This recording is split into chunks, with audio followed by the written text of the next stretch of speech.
été consacré à qui? Par qui? Et pour quelles raisons? Ce sont des questions qui viennent vers le Seigneur. Je ne sais pas quel problème te ronge. Mais Anne montait, descendait, maman, des années et des années et des... avec les mêmes problèmes, avec la même honte, avec la même ignominie, avec le célibat international. Jésus va te façonner, Jésus va te rendre propre.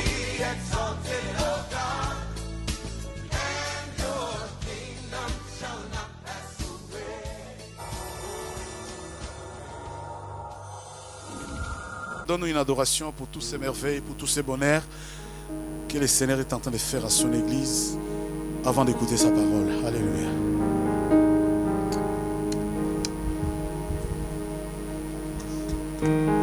Yesu azali awa, Yesu azali awa, Yesu azali awa, abiso ya solo.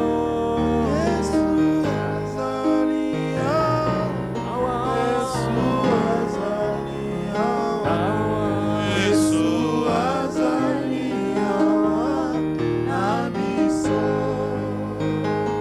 Solo biso toko mona ye, soki toko tosa ema. Biso toko mona ye na lola ya solo. Biso toko mona ye, soki toko tosa ema. Biso toko mona ye na lola.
Hosanna au plus haut des cieux.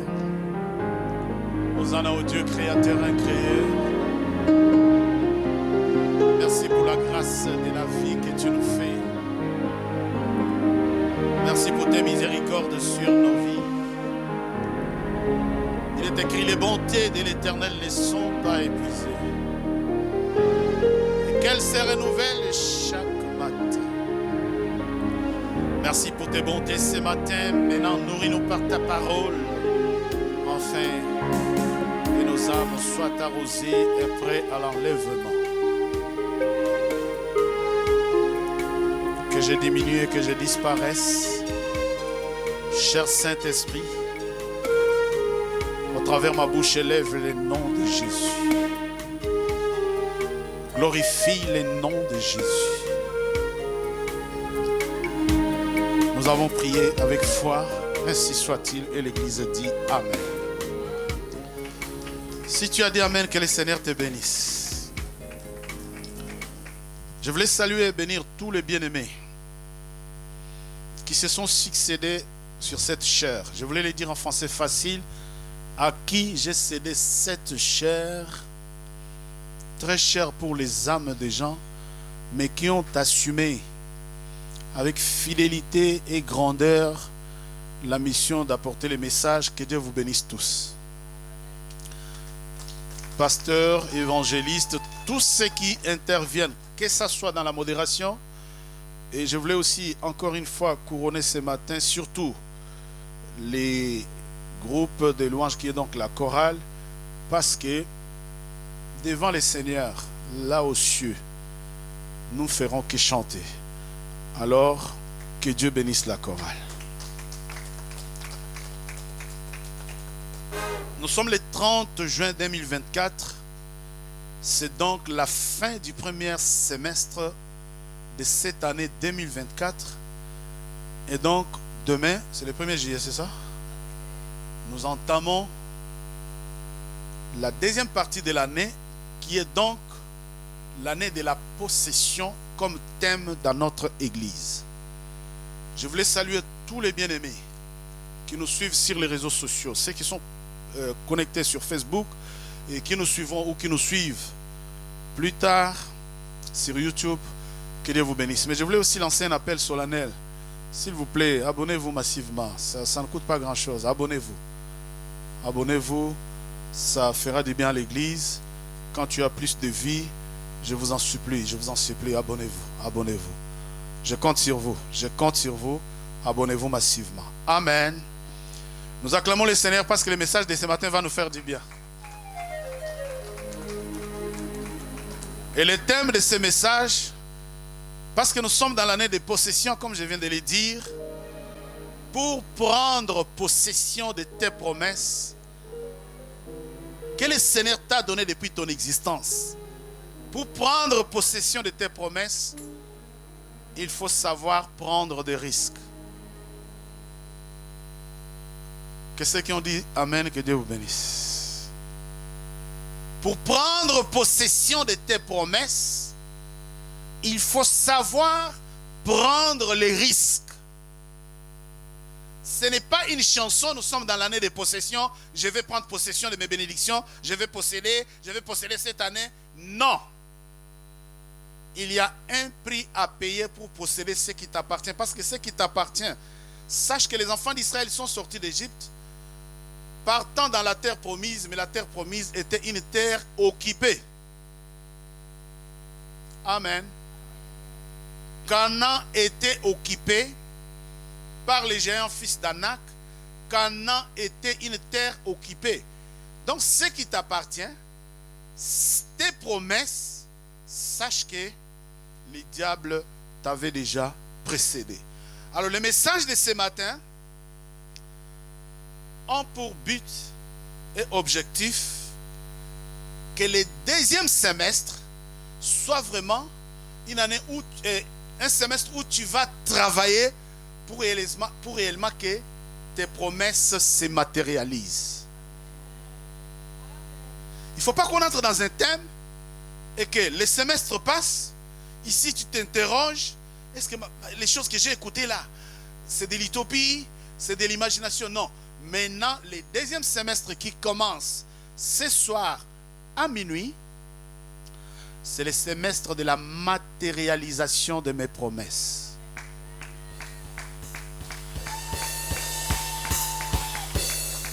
Je bénis le Seigneur pour la vie de Benjamin Kitumba parce que je pense que même l'examinateur, quand il était à côté de lui, il s'est dit, mais le monsieur là, il cherche quoi?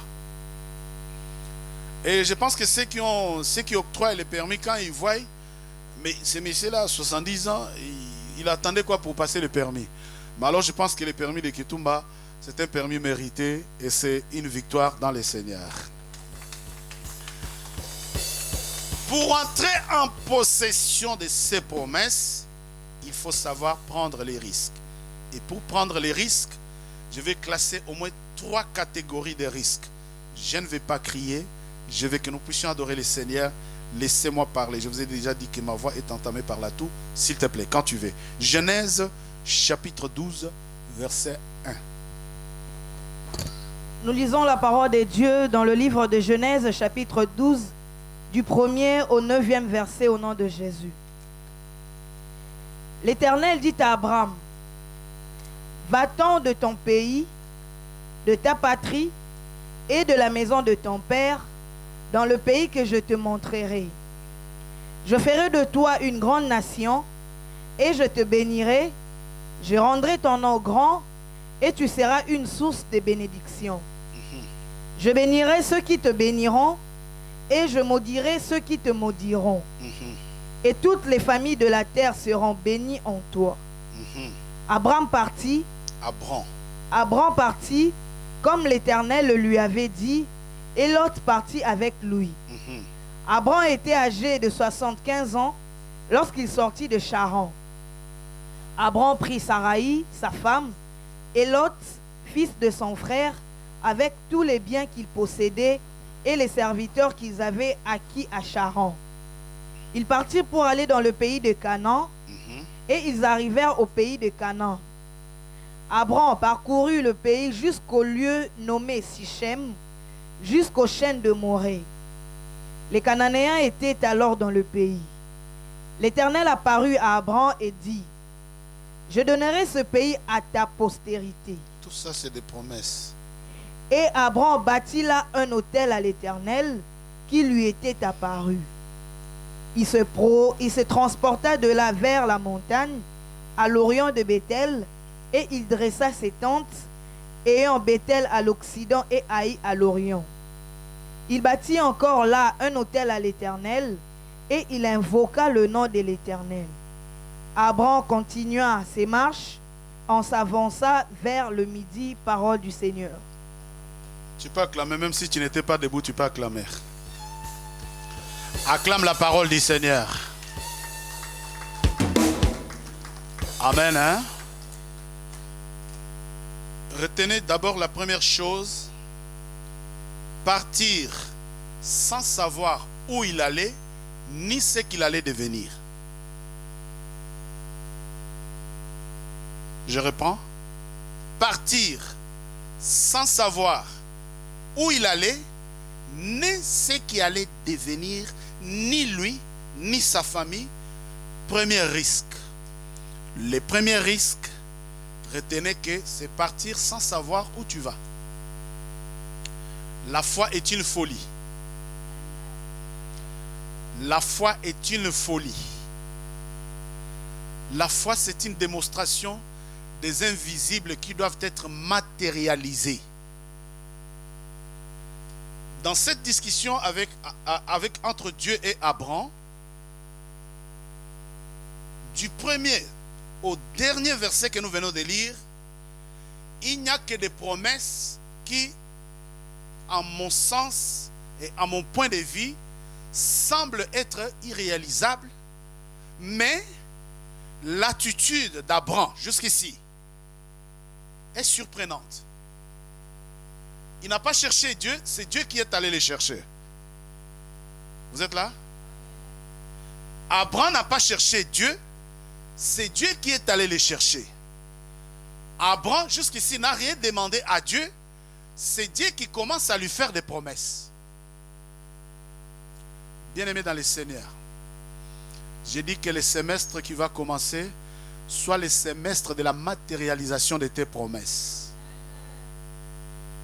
Ici, ce message correspond exactement à notre thème de cette année, prendre possession de ses promesses. Dieu t'a dit tant de choses depuis ton jeune âge, depuis ta naissance, depuis que tu es chrétien. Tu as plusieurs promesses de Dieu que tu n'as jamais vu la couleur.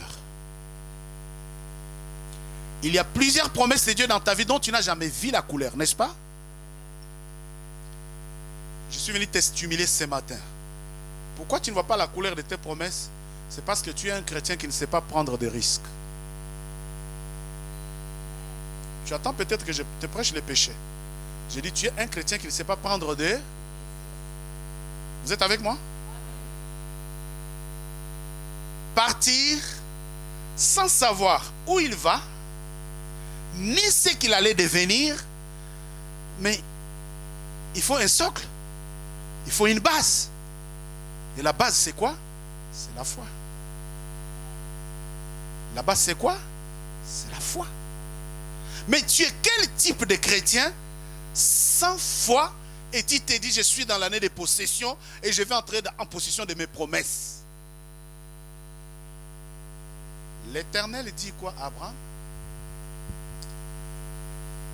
L'Éternel dit à Abraham, va-t'en de ton pays, va-t'en de ton pays, de ta patrie et de la maison de ton père, dans le pays que je te montrerai. Un pays abstrait, inconnu, un pays non exploré, mais un pays occupé. Bien-aimé, ta possession est occupée, ta possession est détenue par quelqu'un. Ce que tu dois, ce qui t'appartient, jusqu'à cet instant, quelqu'un s'en occupe. Si tu ne prends pas les risques, personne ne les fera à ta place. Abraham fait quoi? Je ferai de toi une grande nation et je te bénirai. Je rendrai ton nom grand et tu seras une bénédiction. Je bénirai ceux qui te béniront et je maudirai ceux qui te maudiront. Que ce soit la bénédiction ou la malédiction dont Dieu promet à Abraham, jusqu'ici, tout est abstrait. Mais j'aime bien l'attitude de messieurs. Il dit quoi au verset 4? Abraham partit comme l'Éternel lui avait dit. Abraham partit comme l'Éternel lui avait dit. Amen. Amen. Amen. Amen. Tu as les promesses de Dieu, mais tu es quel type de chrétien qui ne sait pas prendre les risques? On te dit c'est l'année des possessions. C'est que tu cherches. Mais les sorciers de ta famille l'ont déjà possédé. Si tu ne prends pas les risques pour affronter l'ennemi et récupérer ce qui t'appartient, qui va le faire à ta place? Premier risque, partir sans savoir où il allait, ni ce qu'il allait devenir. Mais le risque sous, je le qualifierais les risques B. A, c'est partir sans savoir, mais le problème c'est accepter de partir. Je parle à quelqu'un? Dieu peut te parler comme il a parlé à Abraham, n'est-ce pas? Dieu peut t'avoir donné une promesse. Mais est-ce que toi tu as cru? Est-ce que tu as accepté? Alléluia. Est-ce que tu as accepté? Abraham accepte de partir dans une terre qu'il ne connaît pas, qu'il n'a jamais visité, un lieu inconnu. Il accepte. Entendre la voix de Dieu, c'est une chose, mais accepter, c'est une deuxième. Est-ce que tu as accepté? Je n'ai pas besoin d'insister. Parce que tu te poses des questions. Nous sommes dans l'année des promesses. Nous sommes dans l'année des possessions. Pourquoi ça tarde dans ma vie? Dans ma vie, c'est parce que Dieu m'a parlé. Première chose. Mais si Dieu m'a parlé et j'ai accepté ce que Dieu m'a dit,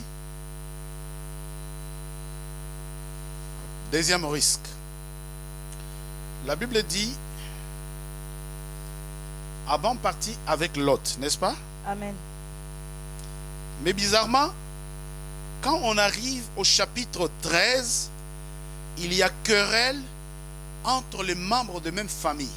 C'est Lot et le neveu d'Abraham, qui est le fils d'Aaron, son frère, qui venait de mourir au pays de sa naissance un autre message, un autre enseignement. Abraham part ici avec Lot. Retenez que la séparation d'avec son neveu Lot, c'est un grand risque.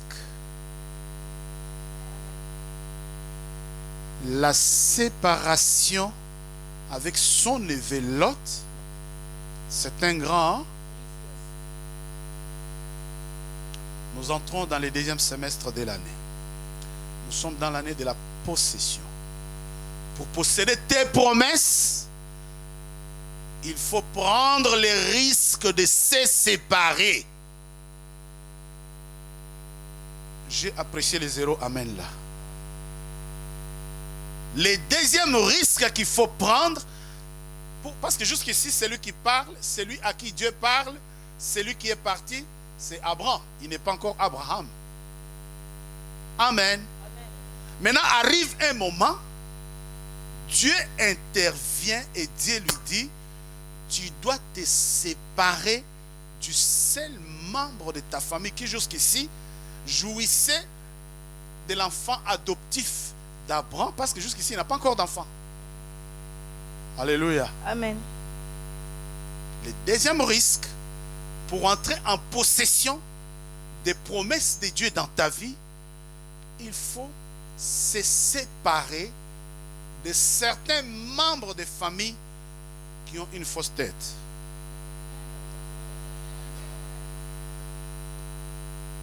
Tu n'as pas dit amen, hein? Lot avait dans la maison d'Abraham une fausse tête. Bien aimé, prendre les risques. Quand je parle de fausse tête, je parle de la fausse tête spirituelle. Il ne faut pas regarder la forme physique de la tête. Amen. Amen. Le deuxième risque qu'il faut prendre dans ta vie, c'est la séparation. La Bible dit, Abraham s'est séparé de son neveu Lot. Est-ce que vous croyez que dans la chair, physiquement, cette histoire était facile, cette séparation était facile? Mais il faut savoir prendre les risques. Pour entrer en possession de tes promesses, il y a des gens de nos familles qui connaissent les secrets. Pendant que toi tu souffres, lui il connaît les secrets. Ils n'ont même pas la compassion de t'appeler pour te dire, viens, va chercher Dieu, voilà ce qu'on avait fait dans la famille, voilà les alliances de la famille. Alors bien aimé, il y a un certain moment, tu t'arrêtes, tu dis, celui-là, séparation, rien à faire. Je ne sais pas à qui je parle, mais la personne à qui je parle m'entend bien. Abraham s'est séparé de son seul fils, apparemment, du sang, jusqu'ici. Parce que c'est le fils de son frère. Mais quand il sort, ça me paraît logique. Il a reçu la voix de Dieu. Il a entendu ce que le Seigneur va, je te bénirai, n'est-ce pas?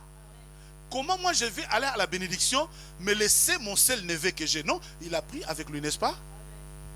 Vous êtes là? Mais chemin faisant, le seul neveu, le seul fils jusqu'ici d'Abraham devient une pierre d'achoppement. Mais alors le Seigneur dit, pour entrer en possession, tu dois t'en séparer. J'ai dit à quelqu'un, tu dois te séparer. Tu sais, tu pleures, tu pleures, tu pleures. La réponse ce matin, c'est que tu dois prendre les risques de te séparer de certaines personnes qui te sont chères, qui te sont proches, mais qui sont un blocage. Il y a des gens qui te sont chers, c'est-à-dire tu les aimes, tu les apprécies, mais ils sont un blocage de tes bénédictions. Je parle à quelqu'un. Dans les chapitres, si tu lis bien, Dieu n'a fait que de belles promesses à Abraham, n'est-ce pas?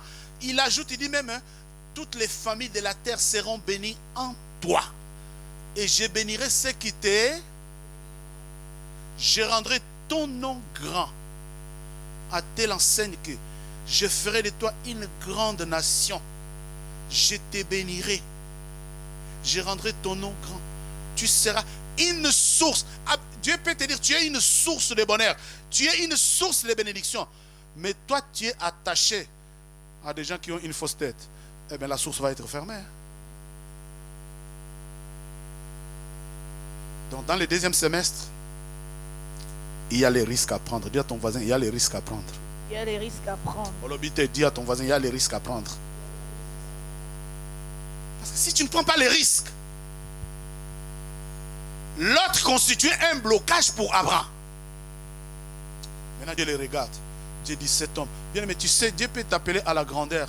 Mais si tu n'as pas compris, laissez-moi le dire déjà ici. Tu sais, Dieu pour te faire grand, il va d'abord te rendre petit. Pour que tu deviennes très grand, Dieu va d'abord te briser. Pour que tu deviennes très grand, Dieu va commencer par te dépouiller. Je suis en train de communiquer à quelqu'un. Il y a certaines choses, pour que tu les palpes, pour que tu les touches, Dieu commence d'abord un travail de fond avec... Je voulais dire à quelqu'un, le deuxième semestre, Dieu doit faire un travail de fond avec toi.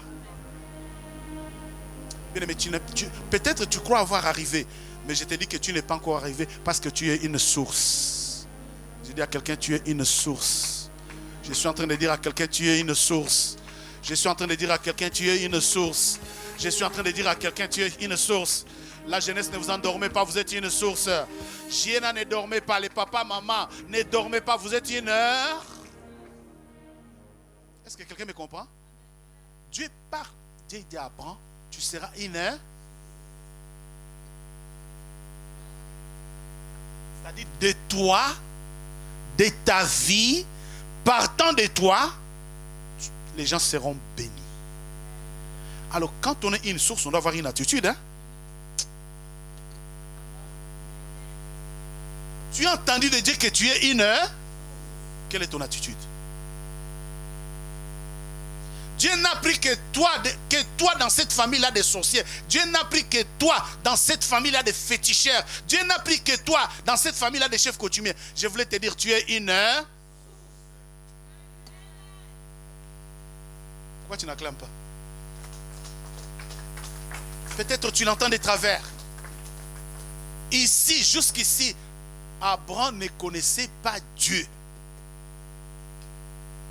Mais Dieu se pointe. Va-t'en de ta patrie. Quitte la maison de ton père. C'est pas... Tu peux partir. Tu peux avoir quitté. Bien aimé, mais tu peux avoir quitté avec l'autre. Qui est l'autre qui est dans ta vie? Qui est l'autre qui est dans ta maison? Alors croyez-moi que la séparation n'était pas de gaieté de cœur, non. La séparation d'Abraham avec son neveu Lot, la séparation de sa famille, c'est une séparation douloureuse. Abandonner son seul neveu.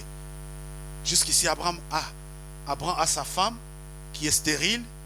Maintenant, quand il s'en va, il dit que l'autre soit même le petit qui va me consoler. Il prend l'autre avec lui. Chemin faisant, tu dois te séparer de l'autre. Je dis à quelqu'un, tu dois te séparer de l'autre. Jusqu'ici, tu as quitté ses biens. Tu as quitté la famille. Tu as quitté le péché. Mais il y a encore l'autre dans ta vie. Et l'autre t'empêche la possession. Troisième risque.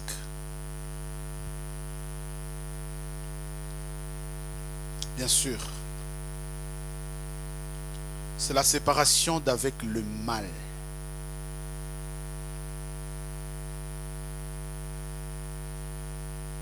La séparation d'avec le mal. Dieu peut t'avoir parlé. Dieu peut t'avoir donné des promesses. Disais-je il y a quelques instants, Dieu pour t'élever, Dieu pour te distinguer, il va d'abord te dépouiller. Prends le chapitre 15, tu liras jusqu'au verset 10, mais je vais t'arrêter. Genèse chapitre 15. La Bible dit... La Bible déclare dans le livre de Genèse chapitre 15 à partir du premier verset au nom de Jésus. Après ces événements, la parole de l'Éternel fut adressée à Abraham dans une vision et il dit: Abraham, ne crains point, je suis ton bouclier et ta récompense sera très grande. Abraham répondit: Seigneur éternel, que me donneras-tu? Je m'en vais sans enfant et l'héritier de ma maison, c'est Eliezer de Damas. Et Abraham dit: Voici, tu ne m'as pas donné de postérité et celui qui est né dans ma maison sera mon héritier. Alors la parole de l'Éternel lui fut adressée ainsi: Ce n'est pas lui qui sera ton héritier, mais c'est celui qui sortira de tes entrailles qui sera ton héritier. Et après l'avoir conduit dehors, il dit, regarde vers le ciel et compte les étoiles, si tu peux les compter. Et il lui dit, telle sera ta postérité. Abraham eut confiance en l'Éternel, qui les lui imputa à justice. Acclame la parole du Seigneur. Amen. Acclame bien la parole du Seigneur. Tu penses que c'est du déjà entendu, mais moi je te parle de la possession de tes promesses. Je te parle de la matérialisation de tes promesses. Dites Amen, bien-aimé. Chemin faisant, si tu regardes bien, la personne qui parle ici, le personnage d'Abraham est dans le désespoir et dans l'oubli des promesses. Chemin faisant, n'oublie pas ce que Dieu t'a dit. N'oublie pas ce que Dieu t'a dit. Que l'autre, que les gens ne te détournent pas de ce que Dieu t'a dit. Amen. La promesse de Dieu, même si elle tarde dans ta vie, mais toi ne l'oublie pas. Dieu finira par l'accomplir. Dieu finira par le réaliser. Abraham dit à Dieu, je m'en vais sans enfant. Mais Dieu lui avait déjà dit, ta postérité sera grande. Maintenant, cette fois-ci, pour le lui confirmer, il dit, sors dehors, regarde les cieux, compte les étoiles. Dieu lui avait déjà dit, tu seras une source et toutes les familles. Comment les familles peuvent être bénies si je n'en ai pas une?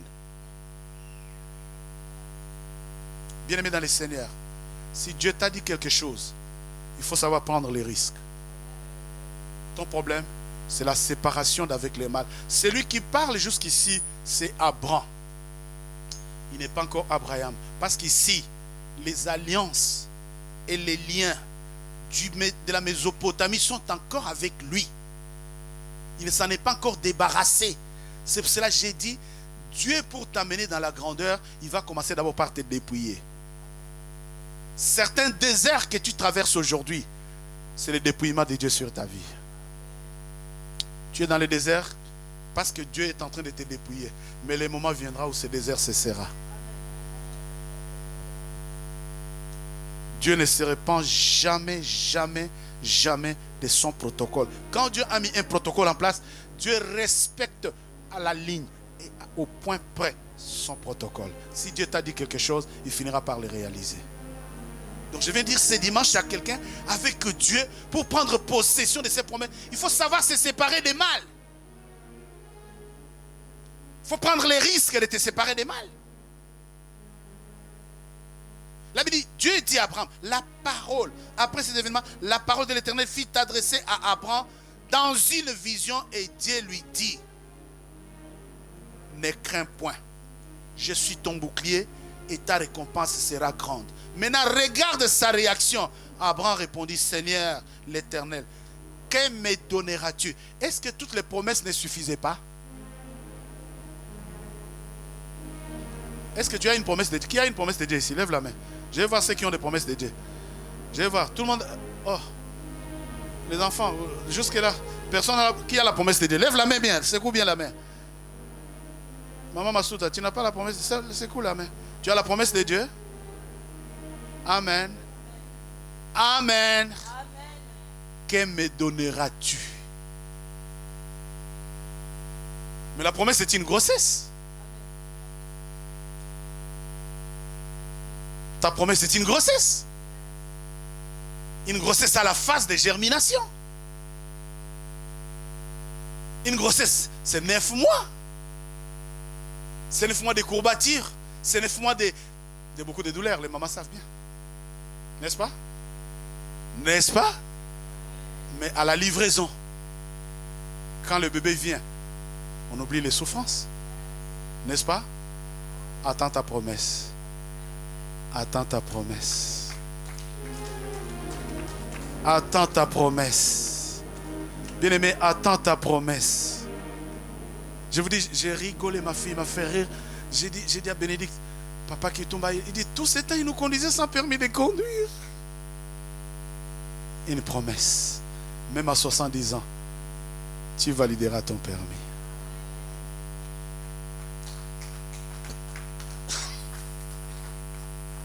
Que me donneras-tu? Je m'en vais sans enfant. Mais tu as une promesse. Dieu t'a dit, tu seras une source. Et quelle contradiction dans la personnalité de notre patriarche de la foi. Jusqu'ici, Dieu lui parle, mais il est dubitatif. Dieu lui parle, mais il est incertain. Et Dieu lui dit, Dieu finit de lui parler. Mais ce qui est grave, c'est, lis-moi ce chapitre 15. Il dit quoi? Écoute, la parole. Abraham répondit, La la parole de l'Éternel fut adressée à Abraham dans une vision. Ce n'était pas la parole de Lot, ce n'était pas la parole de son voisin, la parole de l'Éternel. Alléluia. Amen. Peut-être toi, tu vois papa en train de parler ce matin, mais je crois que Dieu est en train de parler à quelqu'un. Quand Dieu finit, il dit quoi? Abraham répondit, Seigneur éternel, que me donneras-tu? Pitié. Vous êtes avec moi? Amen. Je ne sais pas si vous méditez comme moi. Moi, quand je lis la parole, je ne peux pas comprendre. Mais je vais comprendre. Comment quelqu'un, Dieu finit de lui parler, Dieu. J'ai dit Dieu, n'est-ce pas? Amen. Dis Dieu. Dieu. Pour l'obiter, Dieu. Dieu.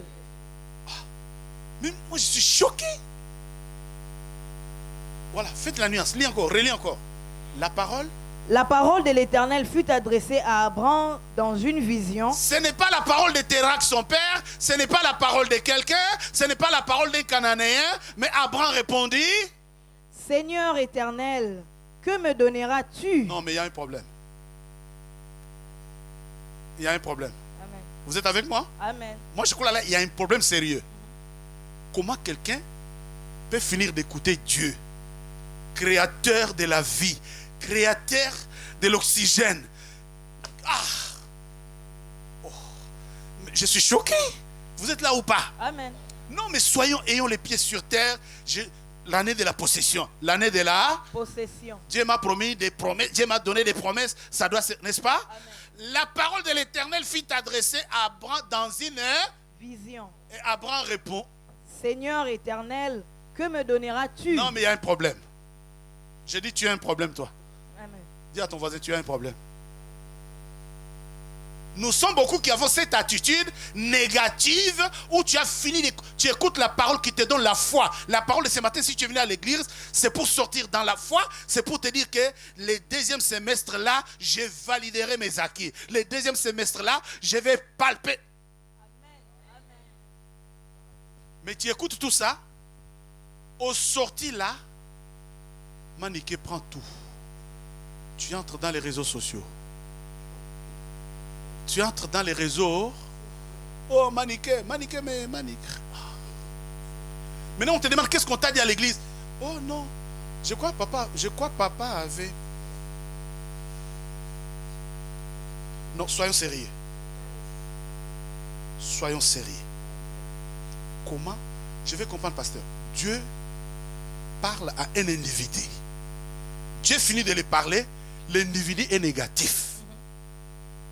Ça, c'est toi et moi, n'est-ce pas? Amen. Ça, c'est notre attitude, n'est-ce pas? Change d'attitude. Amen. Tu es une source. Amen. Je dis au bien-aimé réel, tu es une source. Tu es une source. Tu es une source. Dieu ne s'est pas trompé de personne. Si Dieu devrait se tromper, ce n'est pas notre Dieu. Amen. Dieu ne s'est pas trompé. Si tu es là, si tu existes et si tu as donné ta vie à Christ, c'est parce que tu es une source. Alors le deuxième semestre qui commence là, validation des acquis. Amen. Tu dois palper tes promesses. Et pour le faire, et pour s'y faire, il faut savoir prendre les risques.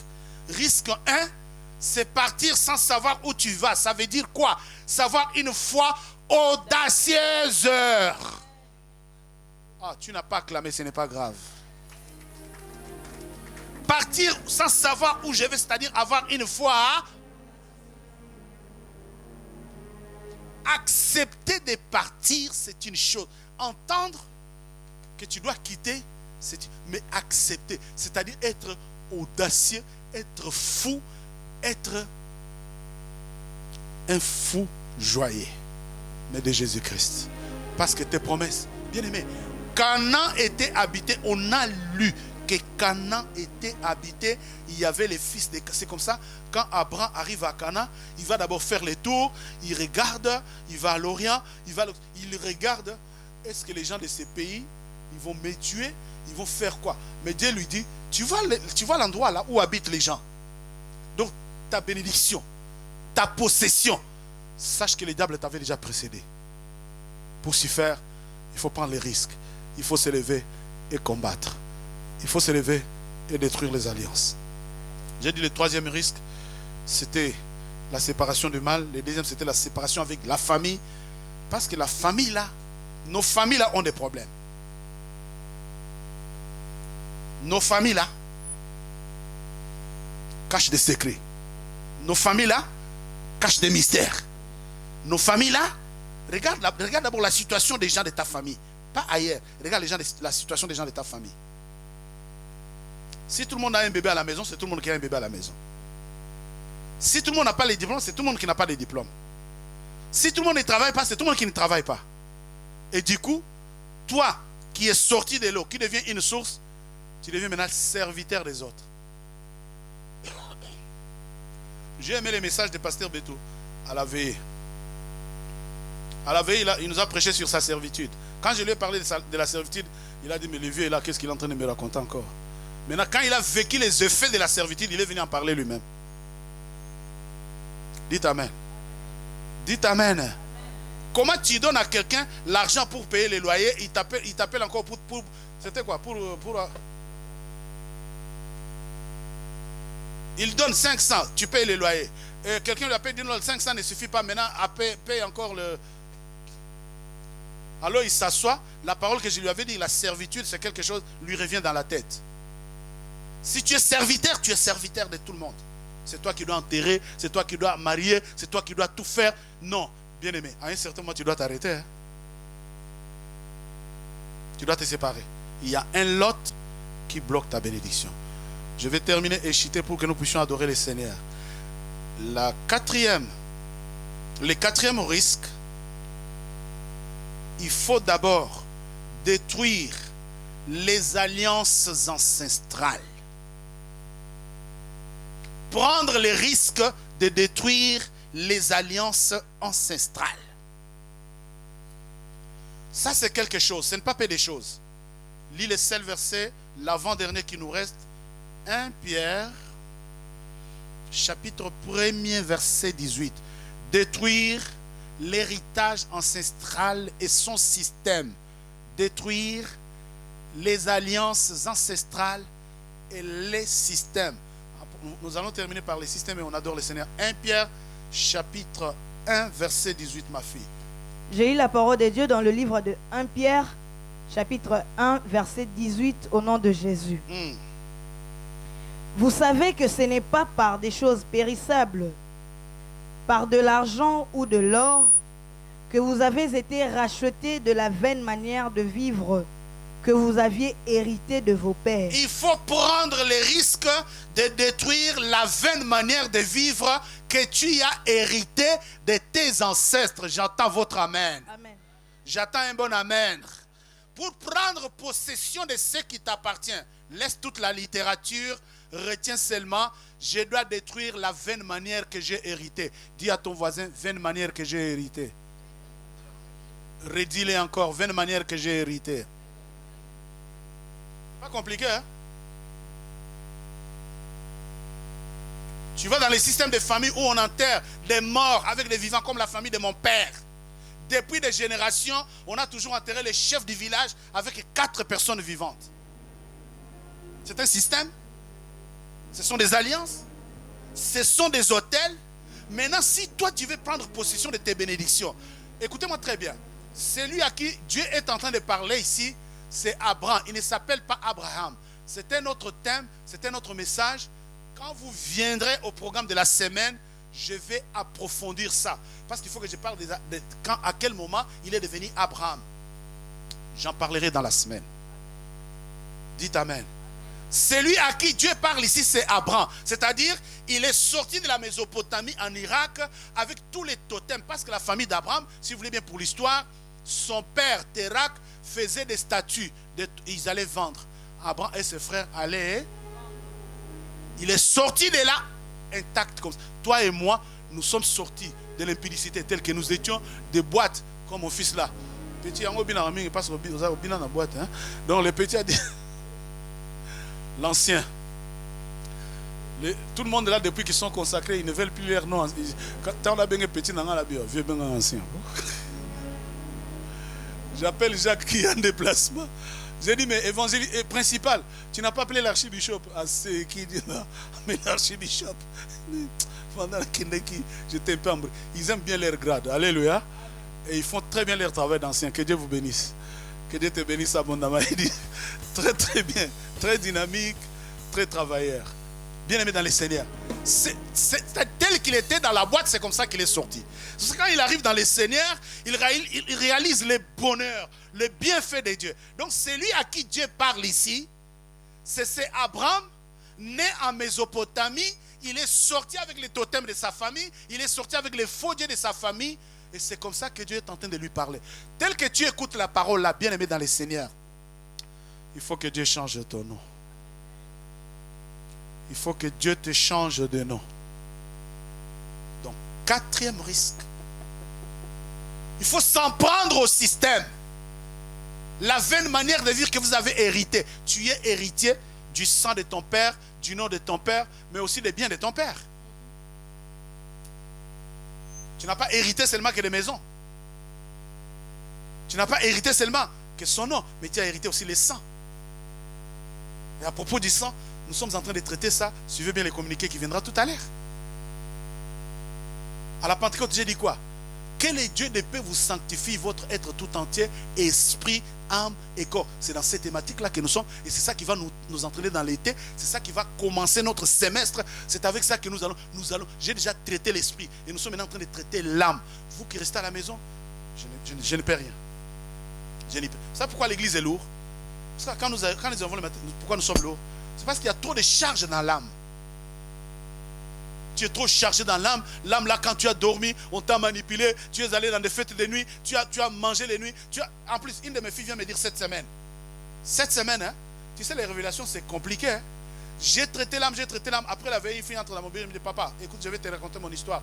Je me suis vu que, tel que je suis là, je suis dans l'abattoir des sorciers. J'ai vu comment on est en train de couper. J'ai dit, si c'est moi qui t'avais dit que tu es sorcier, tu allais m'en vouloir. Comme Dieu t'a dit, c'est très bien. Il dit, je suis troublé par la révélation. Je dis, ne sois pas troublé. J'ai dit, Dieu t'aime. J'ai dit, vraiment, l'amour de Dieu pour toi est exagéré. Parce que Dieu, quand Dieu t'amène une révélation comme ça, tu vas en vouloir à qui? Tu vas demander à qui? Il faut traiter, n'est-ce pas? Je lui dis, traitement. Entre en prière. Il n'y a pas d'autre chose. Tu dors. Et elle me dit, papa, je dors. Je vois comment je suis dans l'abattoir. Comment on est en train de disséquer les hommes. Comment on est en train d'enlever les cheveux. J'ai dit, clair. Et je suis troublé par ça. Je dis, troublé par quoi? Elle dit, c'est calme-toi. C'est ça la révélation que tu cherches. Parce que si quelqu'un t'appelait, si moi j'avais dit au pasteur Patrick, quand moi je lui parlais de la servitude, il a appris que papa m'a parlé. Mais quand il a vécu les effets de la servitude, c'est lui qui est venu me les raconter devant l'église. Il faut que Dieu te donne la révélation. Donc ici, Dieu est en train de parler à Abraham. Et Abraham, c'est encore cet homme né en Mésopotamie, avec tous les péchés de la Mésopotamie, avec tous les totems. Donc les risques que toi et moi nous devons prendre, c'est de détruire les systèmes qui dirigent nos familles. Surtout les systèmes d'inceste là, l'inceste. Qui tue, appelez-les comme vous voulez. C'est où les gens se marient dans la famille. Quelle abomination. Les systèmes où les gens ont fait l'inceste dans des maisons, nous avons grandi dans des maisons communes, et les sœurs, les cousins ont couché avec les cousines, etc., etc. C'est un système qui est fait pour emprisonner les gens. Maintenant, pour prendre possession de ce qui t'appartient, les lobbies, ce n'est pas par des choses périssables, l'argent ou l'or, que vous avez été rachetés. Il faut détruire la vaine manière de vivre. J'ai raté votre amen. Si tu ne détruis pas la vaine manière de vivre, n'en veux à personne. Nous voulons dire en concluant que pour prendre possession, il faut détruire les systèmes qui dirigent ta famille. Et donc, la question que nous posons ici, quel est le système qui régit ta famille? Pour prendre possession de tes promesses, il faut te dépouiller de la veine. Il faut te dépouiller, c'est-à-dire tu enlèves ça d'où ça se trouve et tu entres dans une nouvelle dimension. C'est comme ça Dieu, pour finaliser la possession qu'il avait promise à Abraham, il lui change de nom. Et souvenez-vous que vous constaterez que chaque fois que Dieu rencontrait Abraham, Abraham bâtissait un autel. Pour adorer le Seigneur, lisons les 2 derniers versets. Colossiens chapitre 1, versets 9 et 10. Après, frère bien-aimé, tu nous entraînes dans une profonde adoration devant le Seigneur avant de prendre la Sainte Seine. Je vous en prie. Colossiens 1er, versets 9 et 10. J'ai lu l'épître d'apôtre Paul aux Colossiens, le 1er chapitre du 9e au 10e verset au nom de Jésus. C'est pour cela que nous aussi, depuis le jour où nous en avons été informés, nous ne cessons de prier Dieu pour vous. Nous demandons que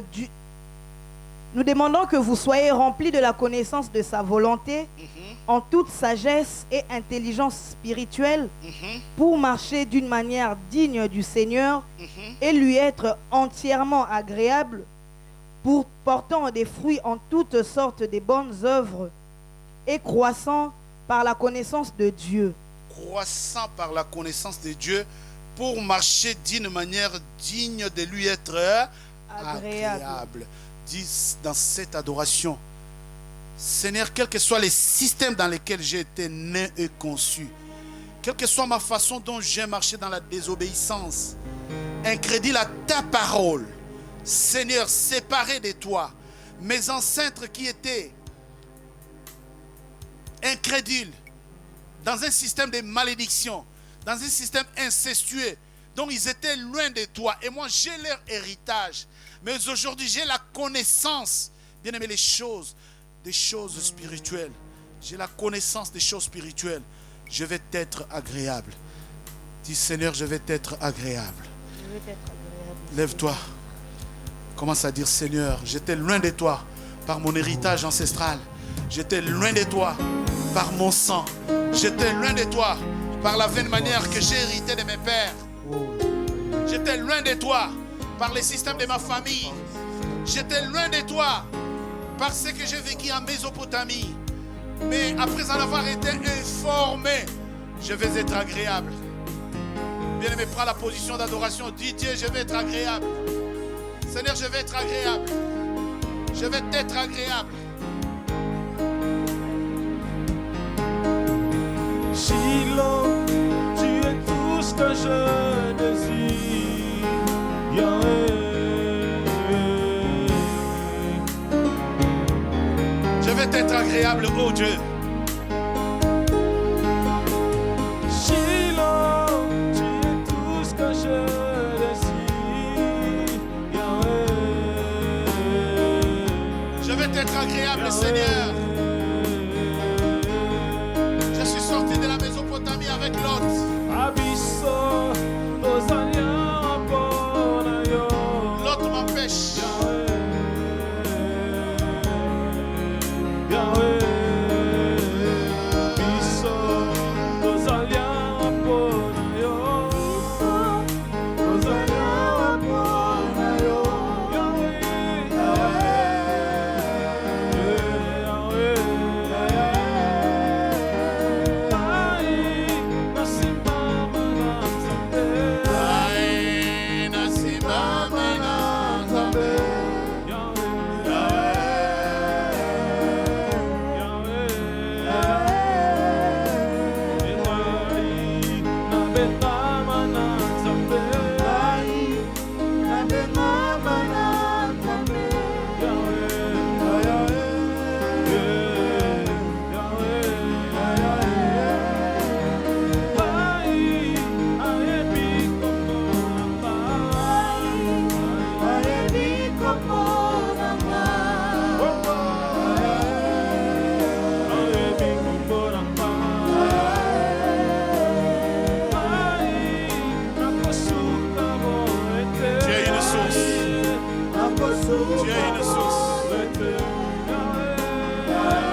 Lève-toi. Tu es une source, mets-toi debout.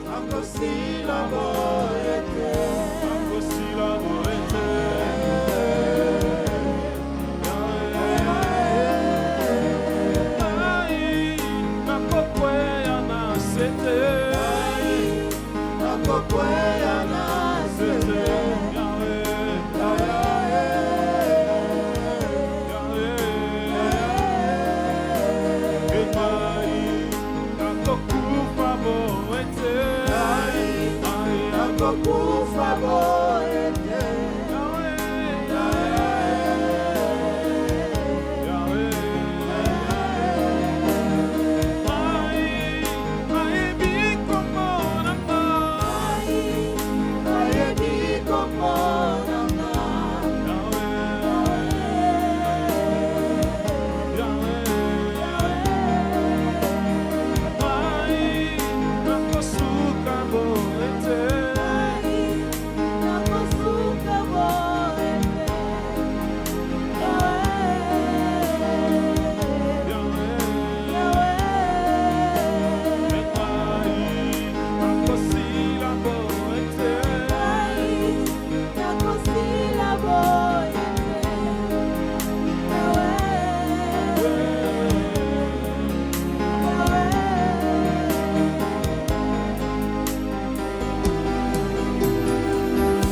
agréable. Merci parce que tu es venu faire de nous une source de bénédiction. Merci parce que tu nous appelles à la foi audacieuse et à la séparation de tous ceux qui ne confessent pas ton nom. Tu dis, Abraham, va-t'en, je ferai de toi une bénédiction pour toutes les familles. Tu as appelé quelqu'un ici pour bénir sa famille. Alors laisse que la parole de ces jours donne à quelqu'un la foi audacieuse d'entrer en possession de toutes les promesses que contiennent la Bible. Seigneur, dans le nom de Jésus, bénis ton peuple. Que ces messages tombent sur une terre fertile et produisent les fruits dignes de prendre le risque avec toi. Car avec toi, nous ferons des exploits et nous écraserons nos ennemis. Bénis l'auditoire et bénis ton église. Permets qu'au sortir de ces cultes, quelqu'un se regarde différemment et se dise, je suis une source de bénédiction. Bien-aimé, ma sœur, mon frère, tu es une source de bénédiction. Bien-aimé, ma sœur, mon frère, que ta vie soit agréable à Dieu. Amen. Je déclare que tout ce qui est attaché au système ancestral, à l'héritage des malédictions de ta famille soit brisé au nom de Jésus-Christ. Je décrète que les semestres qui commencent soient les semestres de ta grandeur au nom de Jésus-Christ. Je décrète que les mois de juillet soient les mois de ta distinction au nom de Jésus-Christ. Je décrète que cette année, tu entres en possession de toutes les promesses bonnes de Dieu faites à toi. Et c'est là au nom de Jésus-Christ. Sois couronné au départ, sois couronné à l'arrivée. Que ta santé soit bonne. Que tu sois un parfum de bonne odeur. Que la grâce soit ton partage. Amen. Que ta miséricorde, que la miséricorde de Dieu t'affecte. Amen. Que tes limites soient élargies. Amen. Et tout cela au nom puissant et merveilleux de Christ Jésus. Et l'Église dit Amen. Notre esprit est infesté ou infecté par ce que l'âme lui dicte. Et ce que l'âme dicte à notre esprit, ça produit des effets compliqués. Nous avons besoin de la prière pour que nous obtenions la guérison de la part du Seigneur. Il n'y a que la prière et le jeûne qui peuvent nous aider de façon à sortir de cette âme malade. Donc, la prière commence mardi. Mercredi, jeudi et vendredi, nous serons ici tous les jours dans la maison des dieux. Le jeûne commence à minuit lundi. Lundi 1er juillet à minuit, nous commençons les jeûnes. Alors ça sera mardi, mercredi, jeûne partiel, c'est-à-dire nous venons à la prière, à notre retour nous mangeons, c'est-à-dire toute la journée tu ne manges pas, tu ne manges ni ne bois, pour ne manger qu'après la prière du soir. Et jeudi et vendredi, ça sera un jeûne total, c'est-à-dire nous allons ouvrir le jeûne du jeudi après la prière de vendredi, ici dans la maison de Dieu. Le message est clair, j'espère. Nous viendrons nombreux, j'espère aussi.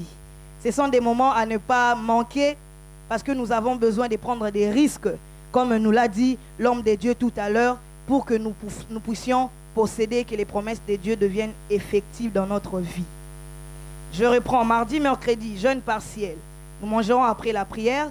Jeudi et vendredi, jeûne total et délivrance. Alors nous serons là à partir de 19h jusqu'à 21h30. Nous pouvons acclamer le Seigneur pour ce message de jeûne et prière. Samedi, il y a la réunion de la jeunesse de 15h à 17h juste. Motivons-nous encore, chers amis, motivons-nous. Chers amis, motivons-nous parce que nous perdons nos habitudes petit à petit. Ce n'est pas une bonne chose. Faisons un effort d'être là ce samedi pour écouter la parole de Dieu et continuer la lecture de la parole de Dieu pour sa gloire. Dimanche, nous avons culte d'action de grâce et d'adoration de 10h à 13h30. Papa l'a dit tout à l'heure, je le rappelle, pour les diplômes qui n'ont pas été signés, il doit avoir un caractère officiel avec la signature et le sceau. Hier, on l'avait perdu de vue, comme on faisait aussi beaucoup de choses, on a oublié de ramener à papa pour qu'il signe. Donc faisons un effort de passer au bureau pour que papa signe et mette le sceau de l'église dans nos diplômes. Que le Seigneur nous bénisse.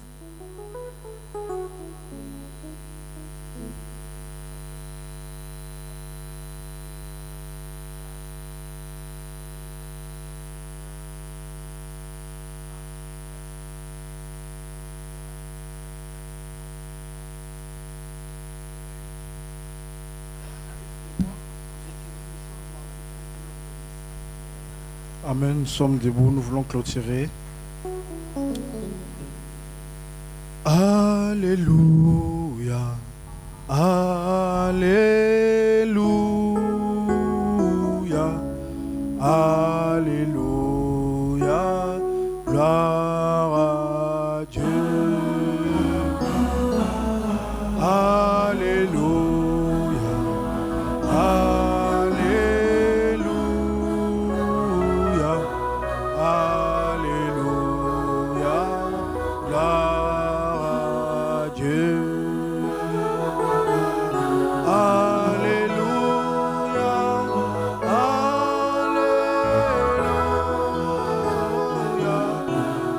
Alléluia, gloire à Dieu. Oh, Alléluia, Alléluia,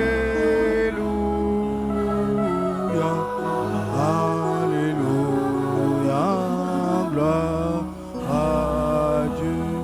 Bien-aimé, recommande ton chemin de retour entre les mains de notre Seigneur. Je prie, tu dises, tu abandonnes ton retour entre les mains de notre Dieu. Nous prions au nom de Jésus.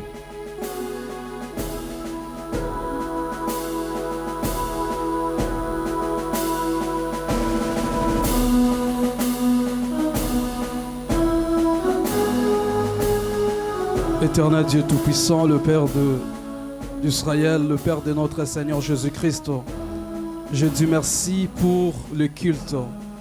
Je dis merci pour la prédication. Je dis merci pour la vie de notre papa. Je dis merci pour la vie de ton peuple. Je dis merci pour la bénédiction. Je dis merci pour le mois de juillet.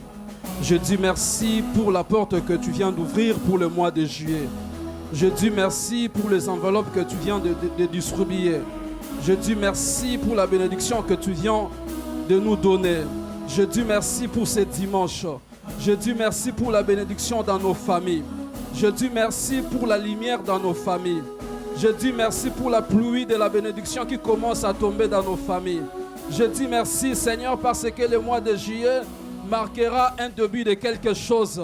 Je dis merci pour la bénédiction dans nos familles dans le mois de juillet. Je dis merci pour le programme qui a été annoncé dans la semaine qui commence. Je dis merci pour la préparation, Seigneur mon Dieu, de cette semaine. Je dis merci pour la bénédiction qui a été déjà préparée pour la semaine. Je dis merci pour le mois de juillet. Je dis merci pour les anges que tu as préparés qui vont nous accompagner durant le mois de juillet. Je dis merci d'avoir éliminé les sorciers. Les sorciers, ils étaient prêts de nous combattre au mois de juillet. Je dis merci parce que le mois de juillet, celui qui osera de nous combattre tombera au nom de Jésus. Je dis merci Seigneur pour la bénédiction. Je dis merci mon Dieu parce que tu nous as accompagnés tout au long de ces cultes. Je dis merci Seigneur pour la grâce qui a été déversée sur nous. Je dis merci pour ça, ce que tu as préparé. Seigneur, je dis merci mon Dieu parce que tu nous aimes. Je dis merci parce que tu partiras avec nous. Je dis merci parce que tu conduiras les chauffeurs, ceux qui ont venu avec la voiture. Je dis merci pour l'intelligence que tu as donnée aux parents qui sont ici de bien diriger leur famille. Je dis merci pour cette église. Je dis merci pour cette communauté. Je dis merci parce que tu nous aimes. Ensemble, nous disons gloire et louange à toi, Seigneur Jésus. Que Dieu vous bénisse.